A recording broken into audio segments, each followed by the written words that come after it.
বন্ধুসকল, আজিৰ ভিডিঅ'টোত শ্বেয়াৰ কৰিবলৈ ওলাইছোঁ এগৰাকী যুৱতীৰ লগত হোৱা এটা বৰ্বৰ ঘটনা। দিল্লীৰ নিবাসী যুৱতীগৰাকীৰ সেই সময়ত বয়স আছিল 15 বছৰ। গতিকে কেনেকৈ সংঘটিত হৈছিল বাৰু এই ঘটনাটো, সবিশেষ জানিবৰ বাবে ভিডিঅ'টো শেষলৈকে চাই থাকক। লগতে চেনেলটো ছাবস্ক্ৰাইব কৰি দিব, যাতে এনেধৰণৰ ইনফৰ্মেটিভ ভিডিঅ' আপোনালোকলৈ আগবঢ়াব পাৰোঁ। 1990 চনত জন্মগ্ৰহণ কৰা দিল্লীৰ নিবাসী যুৱতীগৰাকীৰ নাম লক্ষ্মী আগৰৱাল। 15 বছৰ বয়সত সপ্তম শ্ৰেণীত থাকোঁতে তাইক এচিডেৰে আক্ৰমণ কৰিছিল। এই নৃশংস কাণ্ড নয়ম খান নামৰ এজন ব্যক্তিয়ে কৰিছিল, যাক গুড্ডু নামেৰেও জনা যায়। লক্ষ্মী আগৰৱালে তেওঁৰ প্ৰস্তাৱ নাকচ কৰাত তেওঁ এচিড দলিয়াই দিছিল। 7 বছৰৰ ভিতৰত 7টা অপাৰেশ্যন কৰিবলগীয়া হৈছিল ঘাঁ হোৱা ক্ষতি দূৰ কৰিবলৈ। অৱশ্যে তাইৰ সংগ্ৰামবোৰ ইয়াতেই শেষ নহ'ল। শাৰীৰিক সুস্থ হোৱাৰ পিছত লক্ষ্মীয়ে খানৰ বিৰুদ্ধে আৰু ভাৰতত এচিড বিক্ৰীৰ ওপৰত যুঁজ আৰম্ভ কৰে। খানৰ বিৰুদ্ধে আদালতত গোচৰ ৰুজু কৰাৰ সমান্তৰালভাৱে এচিড বিক্ৰী নিষিদ্ধ কৰিবলৈ নতুন আইন আনিবলৈ PIL মামলাও দাখিল কৰে। পূৰ্বে ভাৰতত এচিড সহজে পোৱা গৈছিল।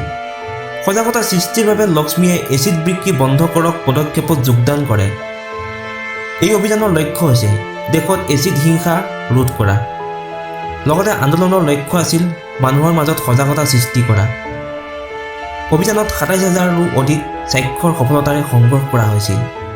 এই প্ৰচাৰ অভিযানে সংবাদ মাধ্যমৰ মনোযোগ আকৰ্ষণ কৰাৰ বাবে 2013 চনৰ জুলাই মাহত উচ্চতম ন্যায়ালয়ে নতুন আইন প্ৰণয়ন কৰে, যাতে এচিড আক্ৰমণৰ বলি হোৱা লোকসকলক অধিক চৰকাৰী ক্ষতিপূৰণ আৰু শিক্ষানুষ্ঠানসমূহত সংৰক্ষণৰ ব্যৱস্থা থাকে।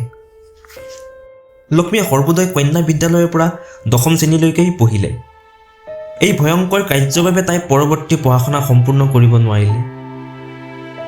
2014 চনত লক্ষ্মীক আন্তঃৰাষ্ট্ৰীয় মহিলাৰ সাহস বঁটা প্ৰদান কৰা হয়। 2018 চনত তেওঁক মাদাৰ টেৰেছা বঁটা প্ৰদান কৰা হয়।